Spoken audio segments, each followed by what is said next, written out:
Bom, galerinha, vamos trocar uma ideia aqui hoje. Você está em mais um conteúdo do canal A Voz do Santos, o canal que dá voz ao torcedor do Peixão, tá certo? Muito bem, vamos falar aqui, como vocês puderam ver aí, né, na thumb do nosso vídeo de hoje, as sensações, não é? As sensações que o time do Santos causa ao seu torcedor. Eu posso falar de uma experiência particular, né? Cada um tem uma experiência diferente, cada um reage de forma diferente devido à circunstância, enfim. E eu posso falar da minha experiência, né? Bom, eu sou de uma época em que o torcedor do Santos sofria demais, década de 80, né? Meio da década de 80 ali, quando eu comecei a torcer pro Peixão. Título paulista em cima do Corinthians no Morumbi, 1-0, gol de Serginho Chulapa, que inclusive até hoje está lá, presente nas imediações e nas instalações de Vila Belmiro e CT Pelé. Muito bem. Dali para frente foi só para trás, né? Assim que eu comecei a torcer para o Santos, assim como eu creio que a maioria de vocês também aí por herança do próprio pai, não é verdade? O pai já passa para o filho desde cedo ali, né? Sobre a questão de torcer para o time que revelou o Pelé, toda aquela coisa, né? De história, títulos, conquistas, tudo aquilo que o Pelé proporcionou para a construção da história desse clube que é, com certeza, o maior clube da Terra, né? Então a experiência que eu tenho é essa. Porque naquela época, Pelé já tinha parado há muito tempo de jogar. E o Santos entrou num hiato muito grande, né? Cerca de 18 anos sem um título de expressão. Teve um título de Copa Conmebol em 98, que ali, né, com Vanderlei Luxemburgo, não foi ali muito expressivo, né? Vitória em cima do Flamengo no Maracanã. Gol de Anderson Lima de falta, olha só para vocês verem como que puxa a gente pela memória, né? E aí fica aquela expectativa da gente finalmente gritar é campeão, mas gritar um campeão num torneio que não quer dizer muita coisa, né? E entra os anos 2000 e o Santos começa a beliscar ali sempre topos de campeonatos, né? Topo de tabela, semifinal de Campeonato Paulista, final de Campeonato Paulista. Perdeu em 2001 a semifinal para o Corinthians ali num detalhe, o gol do Ricardinho, né? Uma infelicidade ali no último lance do jogo. E foi vice-campeão, perdendo a final para o São Paulo, né? No ano 2000, se eu não me engano. Gol do Rogério Ceni. E aí chega 2002, né? 2002, o que nós temos ali? O mais absoluto nada. Eu me lembro com muita propriedade de quando eu vi, logo em janeiro, o time do Santos montado com Robinho e Diego. Aí eu falei assim, que M é essa? Quem é Robinho, quem é Diego, né? A gente estava acostumado com os medalhões ali, né? Mesclado com jovens da base e tal. Eu falei, Robinho e Diego, gente, mas tem mais gente, né? Tem mais um ou outro que subiu. Enfim, o Alex, né? O Alex, o zagueiro, que veio da base também do Santos. Então eu falei assim, cara, o Santos não vai conseguir nada, porque a gente tá acostumado, o sarrafo tava lá embaixo, né? Então, o que acontece? Aí começou o ano e a gente vislumbrando algumas coisas meio diferentes ali, né? O Robinho com uma qualidade impecável, um jogo fácil, um futebol de diversão, que é uma coisa que, por exemplo, hoje o Santos não tem mais, né? Na verdade, o Santos não tem mais isso desde a época que jogaram Neymar e o Robinho juntos em 2010, que é divertir-se jogando bola e não jogar bola pela pressão da profissão, né? Esse é um fato que conta muito na questão de confiança, quando você faz aquilo que você gosta, quando você faz aquilo se divertindo, você faz com prazer, você não faz com pressão de torcida, pressão de treinador, pressão de extracampo, diretoria, sabe? É toda aquela coisa que a gente está vendo hoje, por exemplo, né? E aí, batemos campeão brasileiro em cima do Corinthians. Aquele ano, o Santos jogou 5 partidas contra o Corinthians, não perdeu nenhuma, nem empatou. Jogou um amistoso em janeiro, se eu não me engano. Depois jogou 2 vezes pelo Campeonato Paulista, ganhou as 2 com um golaço de bicicleta do centroavante Alberto no Pacaembu. Ganhou na Vila pelo Campeonato Paulista, depois ganhou no Brasileiro e ganhou a final, né? Se não me engano, foi um jogo só no Campeonato Paulista, né? E daí 2 jogos na fase de classificação do Brasileiro e depois, bom, enfim, a Serginho não lembra de tudo também, né? E os dois jogos das finais do Campeonato Brasileiro que foram memoráveis, né? Jogo de ida 2-0 nos dois jogos do Morumbi naquela época. Gol do Renatinho, né? O outro do Diego. E a final, né? O jogo de volta da final foi algo para lavar a alma do Santista e realmente a gente colocar a faixa e falar, essa ninguém tira, essa é nossa, né? Em cima do maior rival, né? No Morumbi ali, estritamente dividido entre as torcidas, então foi um espetáculo, foi uma coisa assim memorável, uma coisa que a gente jamais esquece, né? A gente jamais esquece. Muitos torcedores do Santos se emocionam até hoje. Eu, inclusive, se eu vejo esses conteúdos no YouTube, me marejam os olhos, né? Porque é uma época de saudosismo, né? Enfim, bate 2003, e nós temos aí vice-campeonato de Libertadores, vice-brasileiro, o Santos já figurando ali numa parte mais interessante do cenário nacional do futebol, né? 2000, o que aconteceu? 2002 o Santos foi campeão, se classificando em oitavo, numa fase não era como é hoje, né? Que é a questão dos pontos corridos, classificava do 1 ao oitavo e aí partia-se para o mata-mata, jogo de ida e volta, o primeiro contra o oitavo, o segundo contra o sétimo e assim subsequentemente até a grande finalíssima. E o Santos classificou em último na Bacia das Almas, porque, se eu não me engano, Coritiba e Goiás empataram e o Santos venceu, alguma coisa assim. E aí o Santos pegou o primeiro, derrubou o primeiro, que se eu não me engano foi o São Paulo, depois pegou o Grêmio, né? Então, aí fomos para a final e ganhamos do Corinthians, né? O Corinthians, se eu não me engano, terminou em segundo ou terceiro, tinha um dos melhores elencos, dos melhores times do Brasil, dos melhores jogos de futebol eram no Corinthians. O Corinthians tinha um timaço, né? Com o Kleber na lateral, com o Vampeta, com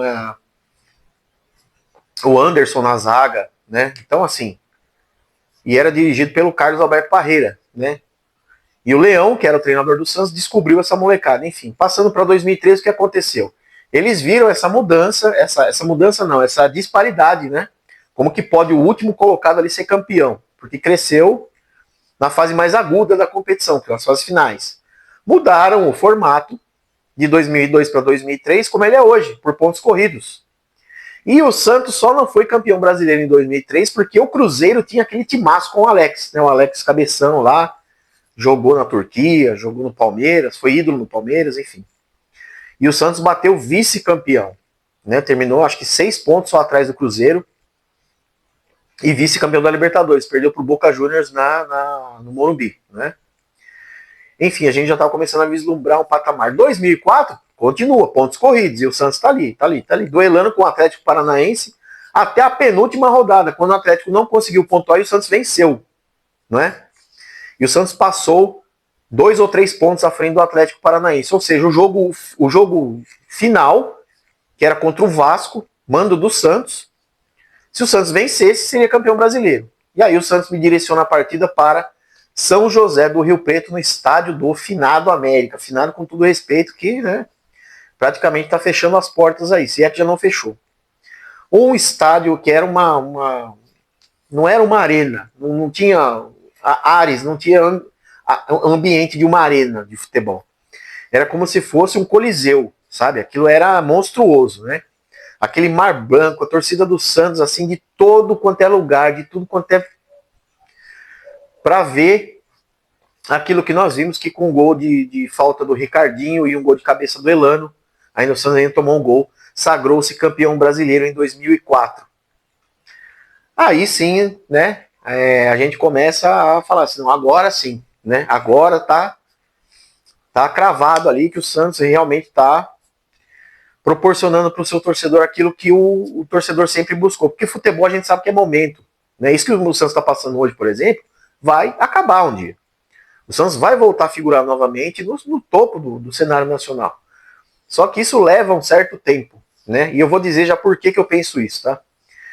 A gente tem um exemplo muito recente do Palmeiras. Né? Olha o quanto que o Palmeiras sofreu com fila, com perda de títulos, com, enfim, né? Com 2 rebaixamentos, quase o terceiro se não fosse o Santos, né? E olha o que o Palmeiras virou hoje. Porque a partir do momento que o Palmeiras não caiu, em 2014, no terceiro, seria a terceira queda do Palmeiras para a Série B, O Santos livrou o Palmeiras da segunda divisão e olha o que o Palmeiras se tornou hoje. Então, de lá para cá, o que acontece? Fazendo uma analogia, vieram pessoas de muita competência em administração de futebol profissional. Ao passo que, da mesma época para cá, o Santos se muniu de pessoas muito incompetentes nesse mesmo setor. Então, a disparidade que existe hoje entre Santos e Palmeiras é exatamente o reflexo daquilo que a gente está vendo hoje dentro de campo. Nada mais que isso. É bem simples assim. Tá?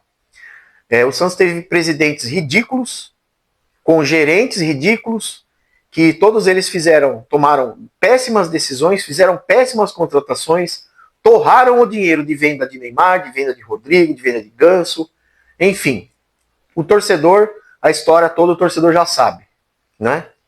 E o Palmeiras não, o Palmeiras foi investindo, veio a Crefisa, modernização do estádio, compra da Arena Barueri, enfim, né, compra de avião, toda a história do Palmeiras também o torcedor do Santos já sabe. Né? Então essa é a diferença, porque isso reflete dentro do campo. O Palmeiras ergue um troféu por ano, gente. O Palmeiras é tri de Libertadores, só não tem o Mundial, né, porque isso aqui, ó, eles não vão conseguir. E nós mesmo do jeito que estamos hoje aí, somos bicampeões mundiais, né? Graças ao Pelé. Mas enfim, vocês entendem onde eu estou querendo chegar nesse paradoxo, né? E aí o Santos começou, teve a época do Neymar ainda, né? 2009, quando ele estreou, 2010, campeão da Copa do Brasil, 2011, campeão paulista em cima do Corinthians, campeão de Libertadores, bem verdade, perdeu lá vergonhosamente o Barcelona no fim do ano. Mas ali o torcedor do Santos já estava com o sarrafo no mais ou menos ali, que deu uma paradinha no meio da década de 2000. Quando entrou a década de 2010, nós falamos, agora vai para cima, agora tá chegando um novo Robinho aí. E a gente começou a perceber que o novo Robinho, que é o Neymar, era muito mais jogador do que o Robinho. Apesar de que eu faço evidências, eu tenho um ponto de vista de que Robinho joga muito mais que Neymar, tá? Na minha humilde opinião, tá? O Robinho, né? Robinho, que deu o título brasileiro para o Santos em 2002, na minha opinião, joga muito mais que o Neymar. Obviamente, você tem uma opinião diferente, posta nos comentários aí, tá bom? Vamos falar do nosso time. E aí falamos assim, bom, vamos figurar de novo ali no topo, né? 2011, 2012, 2013, todos esses anos com o Campeonato Paulista ali, beliscando o brasileiro e toda aquela situação. 2014, 2015, 2016. Aliás, 2015, vou abrir um adendo aqui. Desde que o Santos não permitiu que o Palmeiras caísse para a segunda divisão, o Santos jamais conseguiu se sobressair em cima do Palmeiras. Seja em questão de título, seja em questão de jogo decisivo. Perdeu a final da Copa do Brasil para o Palmeiras em 2015, apesar de ter sido campeão paulista no mesmo ano, em cima do Palmeiras. E dali para frente foi só para trás. Né? Ali o X do paradoxo se cruzou. É onde vai ter o cruzamento de quem vai descer e quem vai subir. Eu acho que está bem claro, né? Então, assim, o que aconteceu foi que, a partir do momento que o Santos perde essa Copa do Brasil para o Palmeiras, com o gol de pênalti do Fernando Praz, né, em cima do Vanderlei, que é um ótimo goleiro, inclusive, o Santos jamais conseguiu se sobressair. E dali para frente, o Santos ainda foi campeão paulista em 16 e só. Só que aí o Santos já estava com gestões muito, muito mal administradas. A gente não pode cair em julgamento também de acusar ninguém de desvio de verba, mas o mau emprego do dinheiro é uma coisa que a gente pode pontuar com certeza. Porque o Santos é um dos times que mais revela na base.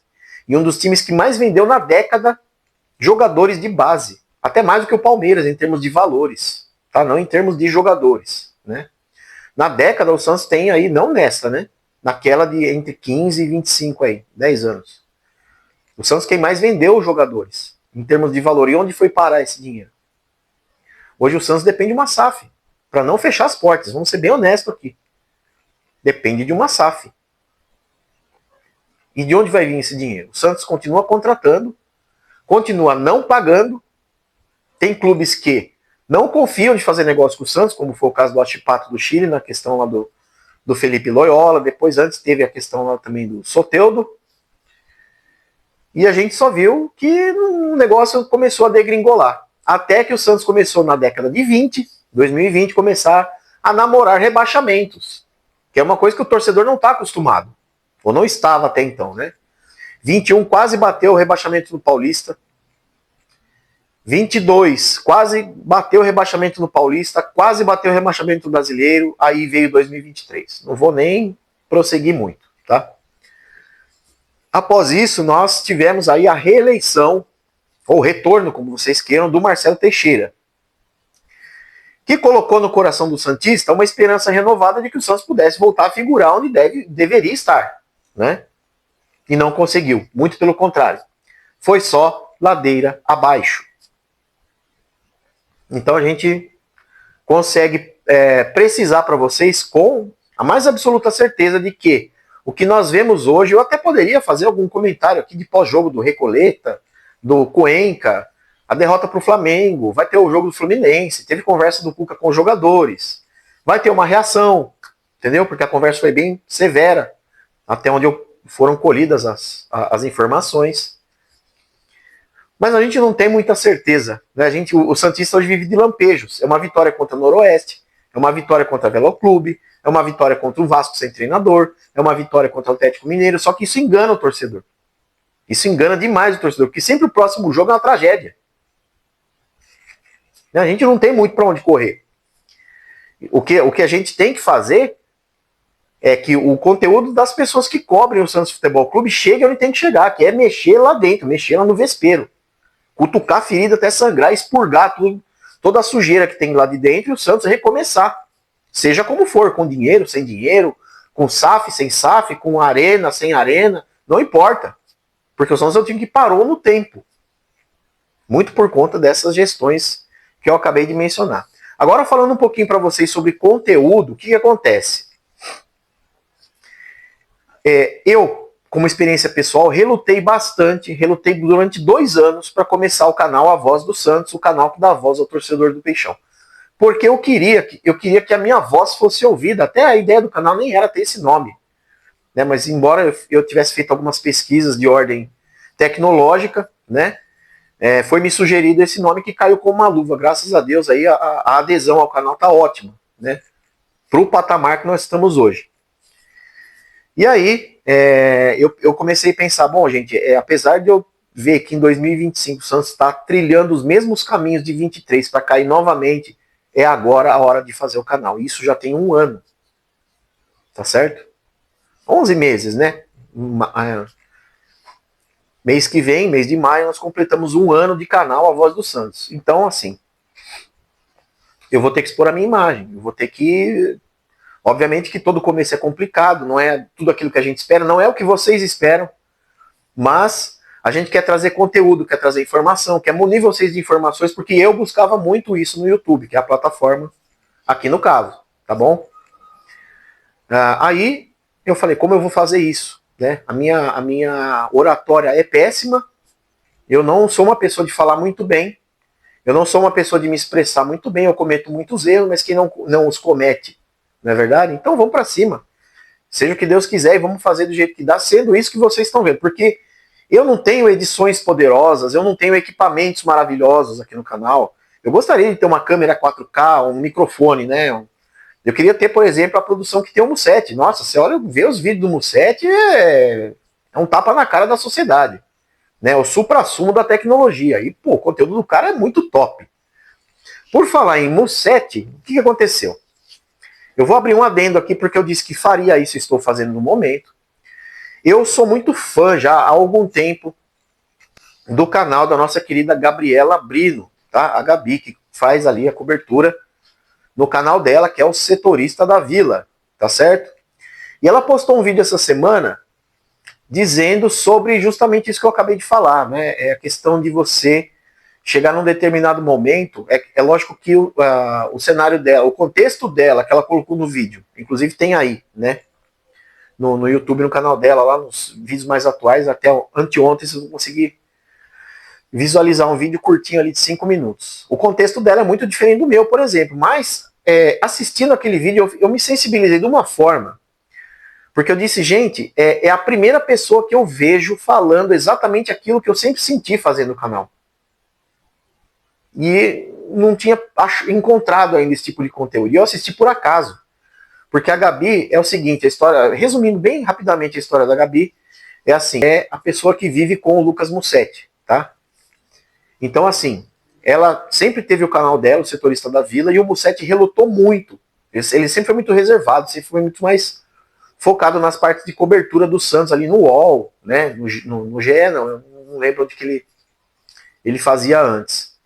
Mas aí, por algum motivo ou por alguma pessoa, ele foi convencido de ter um canal no YouTube porque ia bombar. E assim aconteceu. E o canal da Gabi já era muito grande. Já era muito grande, como é grande até hoje. E os conteúdos da Gabi sempre foram muito top, gente. Falando do Santos ali, a gente. Por que eu primo bastante isso daqui? Porque a gente não tem quase canais na mesma, no mesmo equilíbrio de forças, vamos dizer assim, de quantidade. Entenda o que eu estou dizendo aqui, de mulheres fazendo esse tipo de cobertura. Nós temos a Joy, nós temos a Nájila Luz, nós temos ali a Carol Bernardi, apesar da Carol Bernardi não ter um canal próprio dela, e temos a Gabi. E eu sempre gostei muito de ver essa opinião feminina a respeito do Peixão, né? Porque masculino a gente vê ali, mas é bastante diferente. Como as pessoas veem o mesmo tipo de situação por prismas diferentes. E aí nesse vídeo eu percebi que ela deu uma sumida e o canal do Mussetti estourou. Estourou. Inclusive eles fizeram um vídeo onde eles estão ali num deck. Inclusive se a Gabi estiver assistindo esse vídeo agora, ela pode me corrigir se eu estiver errado. Eles estão num deck, numa mesa assim, tipo, né, mesa de madeira, tal, num jardim. E eles ficam de frente para o outro e eles começam a conversar exatamente sobre isso. Sobre o canal dela, o canal dele. Em alguns momentos até parece que vai surgir uma discussão, uma divergência de opiniões ali, o que é salutar, obviamente.